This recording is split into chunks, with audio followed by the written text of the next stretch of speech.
Osama bin Laden is and will probably forever be one of the biggest names in DAWAH. The Quran is a scientific miracle.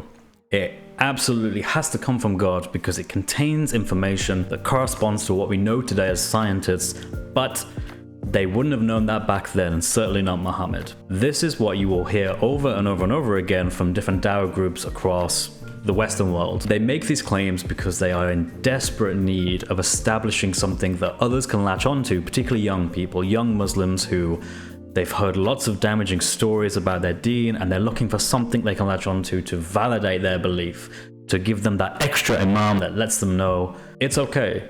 You don't need to worry, the Quran definitely is true, this is the correct religion, don't worry about it, don't think about it anymore. So today begins the story of how this all began, and it goes back to some interesting characters.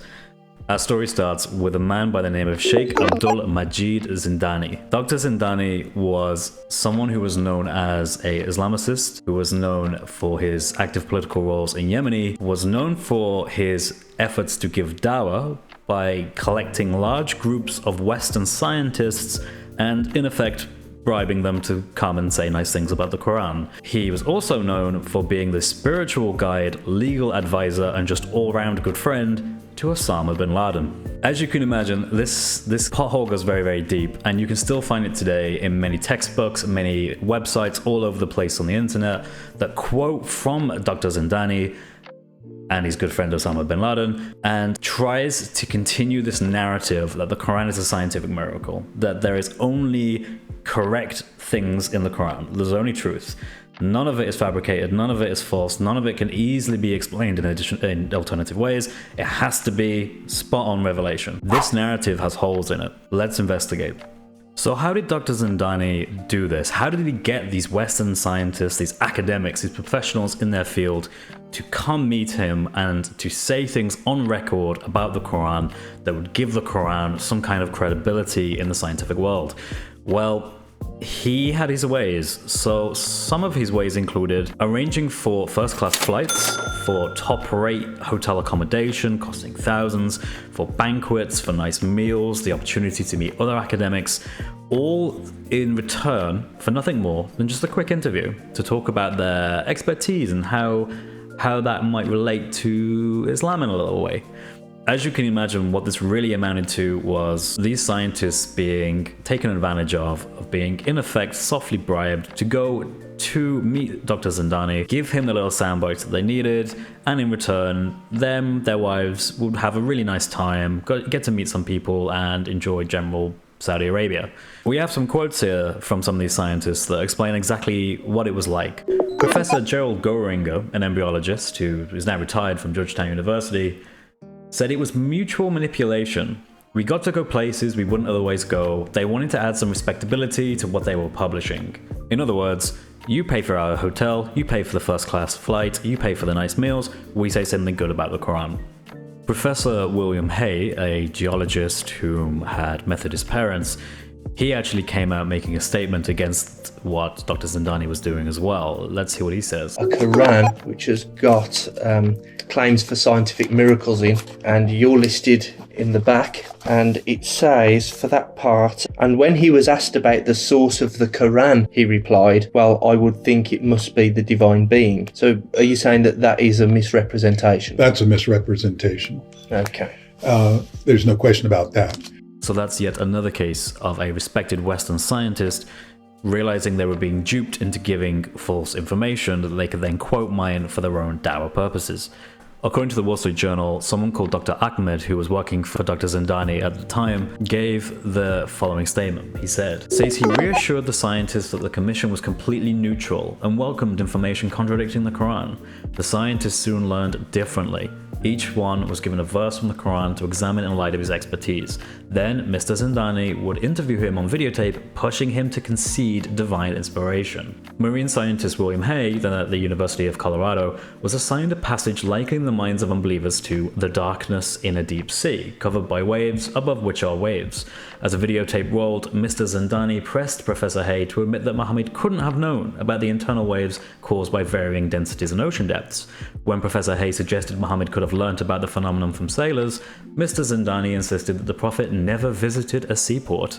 Professor Hay, a Methodist, says he then raised other hypotheses that Mr. Zindani also dismissed. Finally, Professor Hay conceded that the inspiration for the reference to internal waves must be the divine being, a statement now trumpeted on Islamic websites. Clearly there was some sort of coercion going on here. Dr. Zindani was not playing ball. He wanted to get that quote. He wanted them to say what he needed them to say for his dawah, and he wasn't going to stop until he got it. When he did get it, these things will be parroted on every Islamic website and every dawah team up till today. You can still find these people mentioned on dawah websites. You can still find their words taken out of context, used for their own purposes, even when these people actually now reject saying those things and don't agree with what they said and would welcome the opportunity to elaborate. But unfortunately, that's not what Dr. Zindani was hoping for.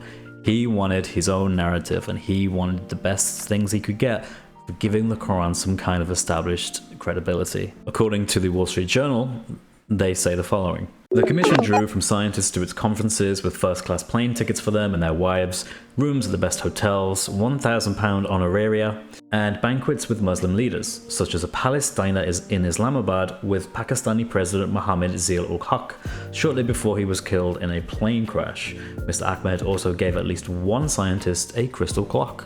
One of the Western academics that got suckered into Dr. Zindani's little scheme was someone called Professor Keith Moore. Professor Keith Moore was a lecturer at the University of Toronto who taught clinical anatomy. He was suckered into this plan and ultimately actually produced a book that was a Islamic version of his own book, The Developing Human. It was called The Developing Human with Islamic additions. This book was merely just a copy of his original book, The Developing Human, but this time with additional Islamic-friendly comments that he would use to give the impression that Islam had already got this all understood 1,400 years prior. Evidently that's not true, and evidently this man was being used, but nonetheless it was something that seemed beneficial to Dr. Keith Moore at the time. It's worth pointing out that Professor Keith Moore has not converted to Islam. In fact, none of these people that I've quoted so far have converted to Islam. They've all stayed exactly where they were, many of them being Christians, many of them not having an affiliated religion. It's worth asking yourself, if they truly believe this, if they truly believe that they actually had found some kind of divine evidence in the Quran, why did they not convert to Islam?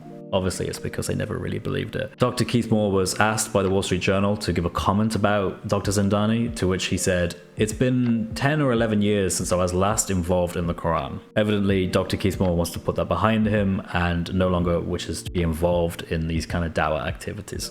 That, however, doesn't stop dawah websites still publishing their quotes, still quote mining, still delivering these pieces of information out of context to give the impression that Western academics actually believe the Quran is divinely inspired.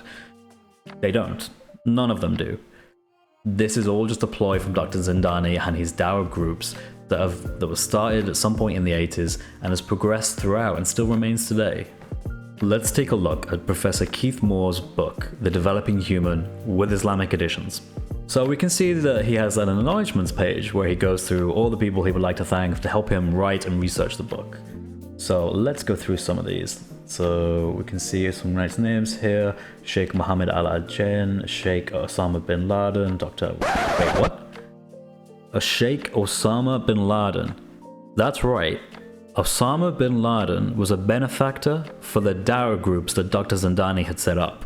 He was not just a financial contributor, he was someone who had a keen interest in Dr. Zindani's work and was close friends with Dr. Zindani, having been described by others as a legal advisor, a spiritual advisor, and a good friend to Dr. Zindani. Osama bin Laden was mentioned as an acknowledgement in the Developing Human with Islamic Additions book. Everything that Dr. Zindani did regarding his dawah, regarding his organizational work, his interactions with Western academics, had the backing and support from Osama bin Laden.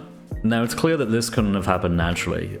Western scholars, particularly those who specialize in science, have never seen the Quran as a scientific textbook, have never seen it as being divinely inspired, but rather as simply just a book that's more in line with fiction than non-fiction. The only way that dawah gangs can get around this, to avoid all of the scientific blunders in the Quran regarding where the sun sets, regarding sperm coming from the backbone and the ribs, is to simply pay people and to bribe them into saying things for their own causes.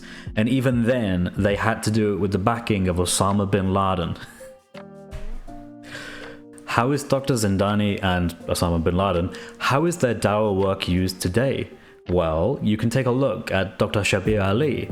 He still has videos on YouTube where he actually mentions and references and uses and promotes this Developing Human with Islamic Editions book by Dr. Keith Moore. These things are still being used, still being referenced, and still being handed out to everyone they possibly can as a desperate last means of defending Islam. If Dr. Shabir Ali is content and still using these books, is this an endorsement of Dr. Zindani and his work?